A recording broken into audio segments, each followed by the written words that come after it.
Qu'est-ce que la magie naturelle? La magie naturelle, c'est la magie avec les plantes, les arbres, les cours d'eau, la terre, les énergies qui circulent dans la nature, la vie qui vibre en chaque chose, chaque élément naturel, les pierres, la roche et tout ce qui est présent dans l'univers. Mais la magie naturelle, c'est aussi la magie avec le soleil et la lune, avec la terre-mer et le ciel, et aussi avec les étoiles. Elle se fait avec les êtres vivants, tant végétaux qu'animaux, et les êtres humains. La magie naturelle comprend donc la magie verte, mais aussi la magie élémentale, les énergies des éléments terre, air, feu et eau qui sont diffus dans tout l'univers, et donc entre tous les éléments naturels que l'on retrouve dans la nature, comme les cailloux, le sable, le sel, et tout ce qui existe sans pour autant avoir une âme, un esprit, mais qui est vibre d'énergie, comme tous dans l'univers.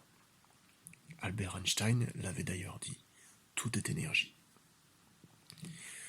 La magie naturelle se situe dans le réel. Elle est l'opposé de la magie artificielle qui se situe dans les illusions. La magie artificielle est le propre des entités corruptrices qui sont tournées vers le mensonge. C'est une magie certes puissante, de par les intentions des esprits mauvais que sont les démons ou dieux démoniaques, mais c'est aussi une magie qui ne tient pas face au tangible. C'est-à-dire que cette magie disparaît dans le vent si on la confronte au réel, tel un coup d'épée dans l'air. Bien évidemment, pour constater la réalité des propos qui viennent d'être tenus, il est force de constater qu'un humain ne peut rien faire face à une divinité corrompue, car une divinité corrompue reste une entité puissante contre laquelle un humain est désarmé. En revanche, si les dieux démoniaques ne sont que des dieux faux, il existe des divinités pures. Il s'agit des véritables créateurs, la déesse, notre mère, et le dieu, notre père. Ceux-là même que nous avions surnommés affectueusement et avec vénération déesse lune et dieu soleil. Eux peuvent balayer toutes les illusions et rétablir l'équilibre comme ils le promettent dans le Tao Te Ching en ces termes. Ils corrigent excès et insuffisance afin qu'il y ait parfait équilibre. Ils prennent à ce qui est trop et donnent à ce qui n'est pas assez. Voir le chapitre 77. Comme il ressort de ce qui précède, si vous voulez avoir une magie puissante, mais qui ne disparaît pas dans le temps, il faut vous orienter sur la magie naturelle, c'est-à-dire une magie brute, sans fioriture, sans artifice, en laissant de côté les illusions.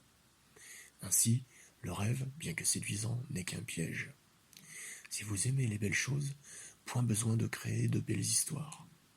Ou tout du moins, point besoin de vouloir remplacer la réalité par de belles histoires. Soyons honnêtes, la nature n'est-elle pas remplie de belles choses qui nous ravissent? Donc, à chacun de faire triompher la vie elle-même.